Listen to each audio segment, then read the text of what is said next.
सुकांत मजूमदार ने कहा, देश में दूसरी परिस्थिति है और ममता बनर्जी कालाबाजारी पर बैठक कर रही है। पहले ये बैठक वो क्यों नहीं की? কালোবাজারি নিয়ে যদি চিন্তা করতেই হয় আমি সেটাকে খারাপ বলবো না, কিন্তু টাইমিংটা আমি বলবো এটা ভুল টাইমিং। কারণ অনেক আগে থেকেই কালোবাজারি চলছে পশ্চিমবঙ্গে। আপনি এতদিন কেন বসেননি? কালোবাজারি তো চলছে। আলু নিয়ে এর আগে কি হলো, আলুর দাম নিয়ে কি হলো, আলুর দাম আমার বন্ধ করে দেওয়া হলো, আলু রপ্তানি। তখন হচ্ছে কৃষকরা আলুর দাম পেলেন না, মাঠে মারা পড়লেন।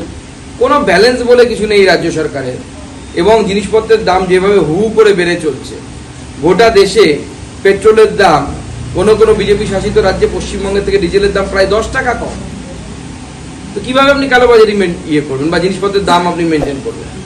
উত্তরপ্রদেশের থেকে যদি আমার এখানে ডিজেলের দাম 10 টাকা 5 লিটার বেশি হয়, তো স্বাভাবিকভাবে তরকারি যখন আমরা দূর দূরান্ত থেকে নিয়ে যাব বা কলকাতায় আসবে কোনো গ্রামাঞ্চল থেকে, তো পার কিলোমিটার তার তো কস্ট বেশি পড়বে পার কেজিতে।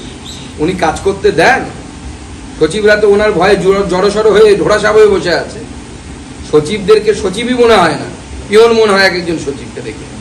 এবং যেভাবে মুখ্যমন্ত্রী কাজ করে, এদেরকে ধমকে চমকে কাজ করান, বেআইনি কাজ করান। সব সচিবরা করাপশনে ব্যস্ত। কোনো সচিবের মাথা ব্যথা নেই যে পশ্চিমবঙ্গের সাধারণ মানুষ কি খেয়ে বাঁচবে। জিনিসপত্রের দাম বাড়ছে, কোনো সচিব কি মাননীয় মুখ্যমন্ত্রীকে বলতে পারবেন মুখ ফুটে যে মাননীয় মুখ্যমন্ত্রী, অন্যান্য রাজ্যে ডিজেলের দাম কোথাও 5 টাকা কোথাও 10 টাকা কম, আমাদের থেকে পাশের রাজ্যে ঝাড়খণ্ডেও কম আছে?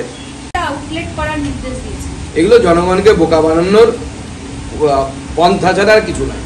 ওই সুফল বাংলার একটা গাড়ি মমতা বন্দ্যোপাধ্যায়ের ছবি নিয়ে, আলুর থেকে বড় তো ওনার ছবি বেশি তার বড় থাকে, যত না আলু থাকে তার থেকে বড় বড় ওনার ছবি থাকে।